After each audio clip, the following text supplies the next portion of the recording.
We're in one of the most extraordinary economic times that any of us have ever lived through. What are the investments we can make or the hedges that we need to protect and grow our wealth for the future?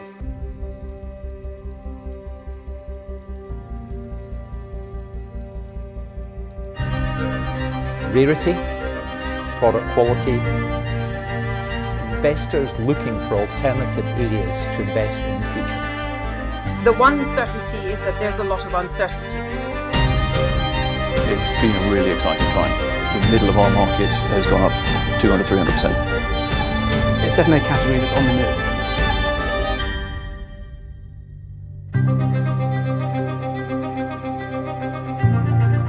I'm Damien Horner, co-founder of Real Vision, and no, this is not my house.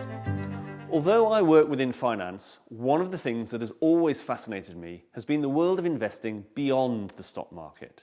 And I'm not just talking about assets like gold or crypto. I mean truly alternative investments, such as fine wine, art, whiskey, classic cars, and so forth. Let's face it, these kinds of investments have always had a glamorous appeal, and in times of increased volatility, like right now, they often come very much to the fore. In this three-part series, we're going to look at how alternative investments have performed during COVID and try to identify some of the bigger opportunities in this space. I started by talking to my co-founder, the acclaimed macro investor Raoul Pal, about the current state of the global markets and other ways that people often look to protect or grow their wealth. We're in one of the most extraordinary economic times that any of us have ever lived through, where uncertainty is intense and people are searching for answers. We don't really know how it's going to affect us, our portfolios, or our businesses. The equity markets are at all-time high valuation. The bond markets give you low yields, the lowest in all recorded history. And credit markets have the same issue, and they're being supported by central banks. And we can see that people move into not only gold and crypto, but art markets, classic car markets. We've seen the rise of whiskey as an investment too.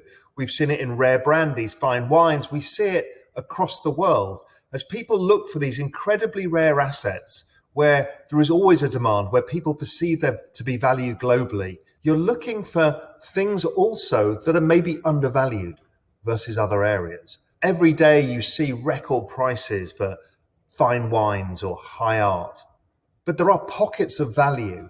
And I think rum is one of those areas. Rum is, I think, as fine as whiskey. I live in the Caribbean. I live in a rum culture, and I've seen rum spread around the world. I've seen it when I used to live in Spain. Rum is a really unique spirit that has those kind of flavor structures that whiskey has, but is not yet known by everybody. And I think its place and its time is coming as this globalized culture looks for new sources of value. And I think rum is one of those. It's also incredibly nice to drink. Raoul seemed to suggest there that this is probably one of those times when it makes sense to look at alternative investments. I'm particularly intrigued by his interest in rum, as it's not an area I know a lot about. So I'm definitely going to investigate that further. But first, let's look at classic cars, as this is a personal passion of mine. I have to admit to already having been bitten by this bug, especially as it's one of the few investments that you can really enjoy whilst in possession of it.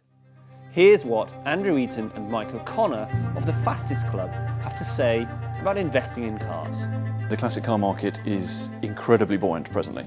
It's been a really exciting time. The last 6, 8, even 10 months really. It was starting to pick up towards the beginning of this year, and then particularly during the COVID period, we've seen interest in historical cars, significant cars, the very top end of the market, people buying and securing cars, not necessarily to use, but also just as an appreciating asset. The middle of our market has gone up 200-300%. Almost coincidental with COVID, in so much as a lot of the cars, as you can see here, are in restoration for a good period of time. And that has somewhat coincided with people buying and securing cars to use next year. A lot of the cars that have been purchased, it's obviously because of COVID, has forced all the auction houses to go online. And that has been an assisting factor. I think people have obviously stuck in front of a computer and they're looking at stuff and seeing exciting things they want to buy toys they can use in the future. When they can get out of lockdown, they want to be free and go and spend the money rather than having it sitting in the bank. If you've got £50,000, £100,000 in a car, in your garage, or even in a nice storage facility, then there's pleasure to be had just simply going out and looking at it. What about maintenance and storage? It always seems to be a big issue for car owners. How do you manage that? Maintaining the cars correctly, or ongoing maintenance, is a key part of the ownership of the car. It's quite a pleasant experience. If we can come here to a nice workshop, you see your car being worked on, you could talk to the guys who are doing it, and that's part of the ownership experience. 0.1% probably is the driving of the car. The ownership experience is what people are buying into, and maintenance is a part of that. It's got to be done correctly, because there's very little point in cutting corners. Classic cars are clearly an exciting part of the alternative investment landscape, but one does have to acknowledge that classic cars do come with all sorts of additional responsibilities in terms of storage and maintenance. Cars may be beautiful to look at, but now let's look at a more conventional art form, art itself.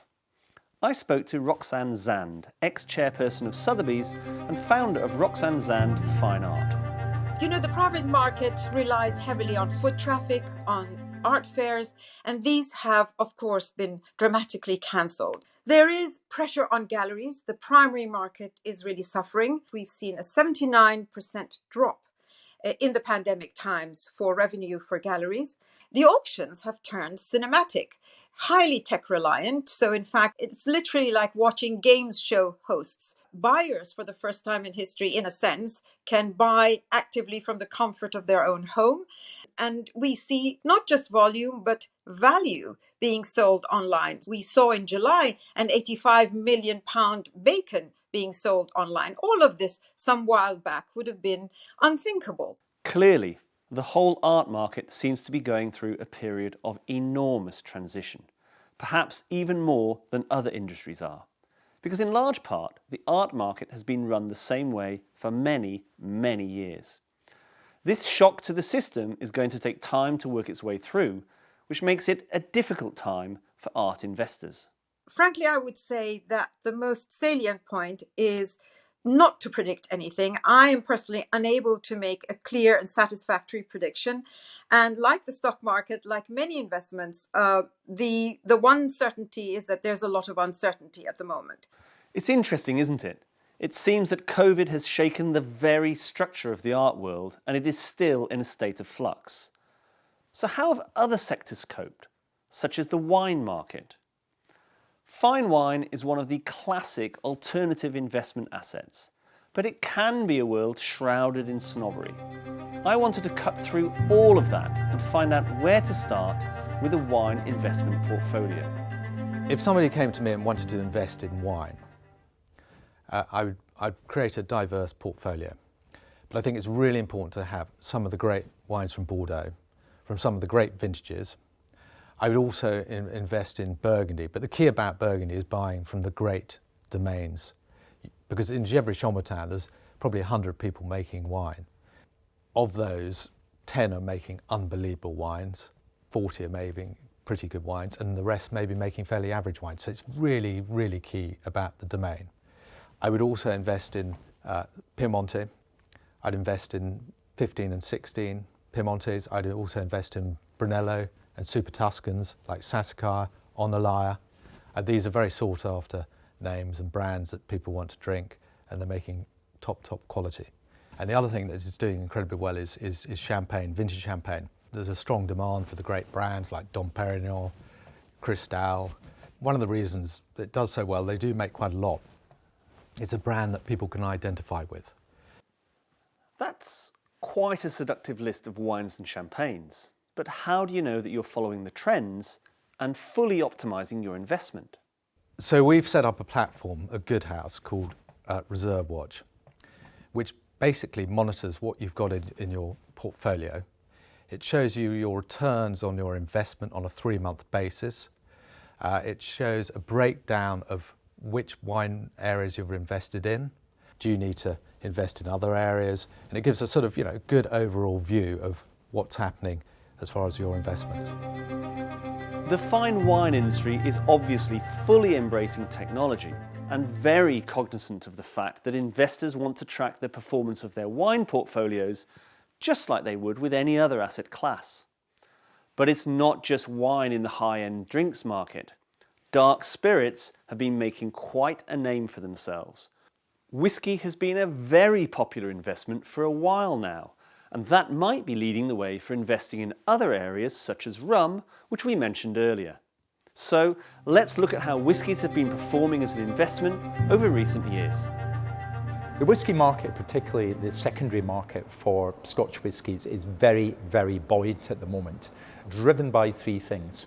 One is rarity, the second thing is extreme product quality, and the third thing is investors looking for alternative areas in which to invest and grow their portfolios in the future.